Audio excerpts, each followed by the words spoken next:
الحمد لله وكفى والصلاة والسلام على سيد الرسل وخاتم الأنبياء اما بعد۔ محترم سامعین، زمین کو سرسبز و شاداب بنانے کے لیے محنت کرنا پڑتی ہے۔ ہل چلانا، بیج ڈالنا، پانی دینا، کھاد لگانا، سپرے وغیرہ کرنا۔ لیکن اگر اسی زمین کو بنجر بنانا ہو تو محنت کرنے کی ضرورت نہیں ہے، بلکہ خود بخود کچھ عرصے بعد وہ زمین بنجر ہو جائے گی، سخت ہو جائے گی۔ وہاں سانپ، بچھو، کیڑے مکوڑے اور کانٹے دار جھاڑیاں خود بخود اگ آئیں گی۔ ان کے لیے آپ کو الگ سے محنت کرنے کی ضرورت نہیں ہے۔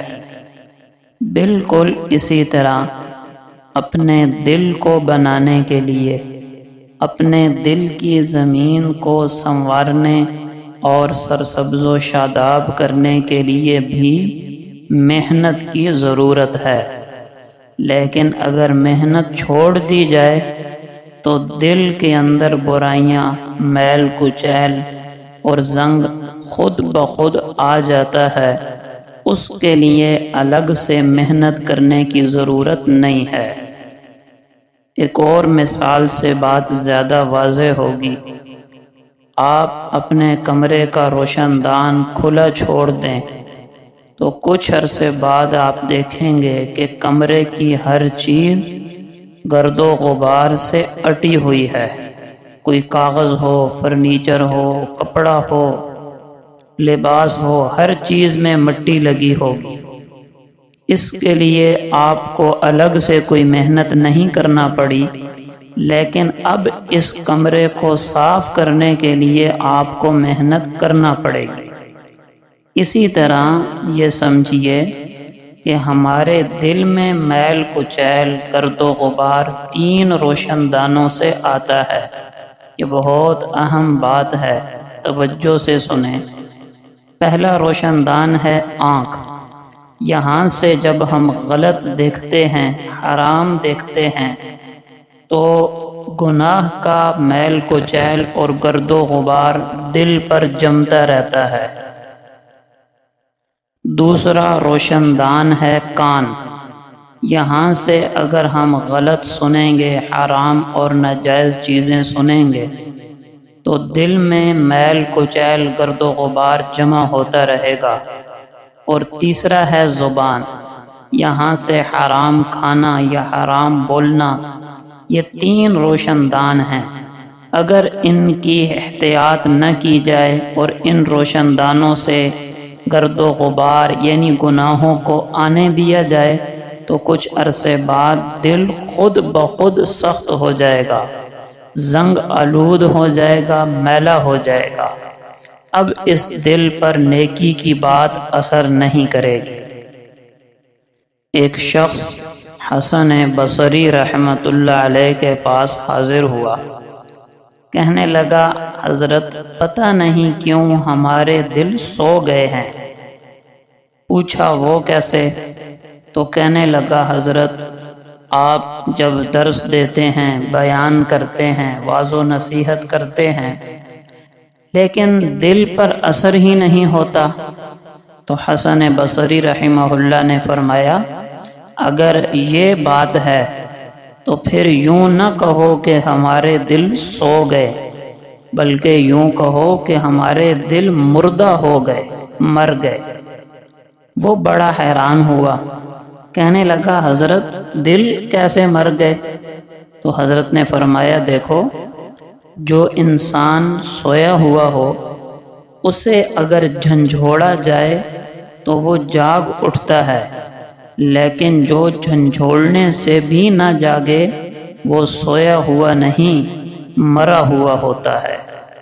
اسی طرح اللہ کا کلام سن کر، امام الانبیاء صلی اللہ علیہ وسلم کے فرامین اور احادیث مبارکہ سن کر بھی جو دل نصیحت قبول نہ کرے، اس پر اثر نہ ہو، تو یہ دل کے مردہ ہونے کی علامت ہے۔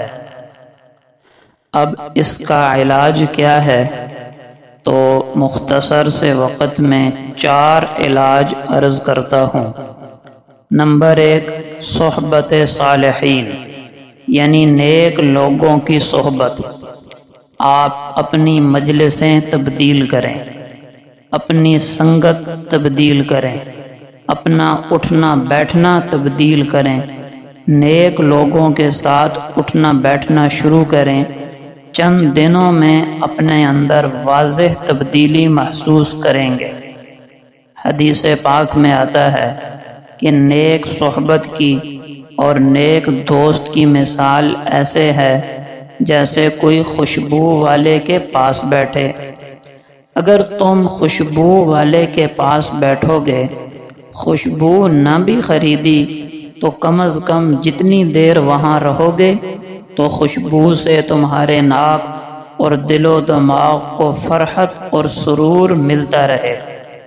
اسی طرح نیک مجلس میں نیک لوگوں کے پاس بیٹھو گے تو اگر فوراً نیکی کی توفیق نہ بھی ہوئی تو اس ماحول کی برکت سے انشاءاللہ تم پر بھی انہی رحمتوں اور برکتوں کا نزول ضرور ہوگا۔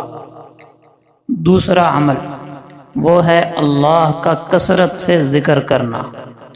حدیث پاک میں آتا ہے ہر چیز کو صاف کرنے کا کوئی آلہ ہوتا ہے۔ مثلا لکڑی کو صاف کرنا ہے یا لوہے کو صاف کرنا ہے، اس کا زنگ اتارنا ہے، تو اس کے لیے بازار میں اسپیشل آلات موجود ہیں۔ اسی طرح فرمایا دل کو صاف کرنے کا آلہ اللہ کا ذکر ہے۔ نمبر 3، قرآن پاک کی تلاوت کرنا۔ اور قرآن پاک ایسی کتاب ہے جو پتھر دلوں کو بھی نرم کرنے کی صلاحیت رکھتا ہے، اس لیے قرآن کا کچھ حصہ ضرور سمجھ کر پڑھیں۔ اصل فائدہ آپ کو تب ہوگا جب آپ قرآن سمجھ کر پڑھیں گے کہ میرا رب مجھ سے کیا کہہ رہا ہے۔ دیکھیں بغیر سمجھے پڑھنے سے بھی اجر و ثواب ملے گا، لیکن اصل فائدہ سمجھ کر پڑھنے سے ہوگا کہ آپ کو پتہ ہو کہ ان آیات میں اللہ جل شانہ کیا خطاب کر رہے ہیں مجھ سے۔ کہیں جنت کا تذکرہ آ رہا ہوگا، آپ کے دل میں شوق پیدا ہو رہا ہے، پھر دوزخ کا تذکرہ آ رہا ہے، آپ کے دل میں خوف پیدا ہو رہا ہے، اللہ کی نعمتوں کا تذکرہ ہے تو دل میں اللہ کی محبت پیدا ہو رہی ہے، اللہ کی عظمتوں کا تذکرہ ہے تو دل میں اللہ کا جلال پیدا ہو رہا ہے۔ تو یوں یہ مختلف کیفیات بندے کے دل کو بہت جلد نرم کرتی ہیں۔ اور چوتھا عمل وہ ہے موت کو کثرت سے یاد کرنا۔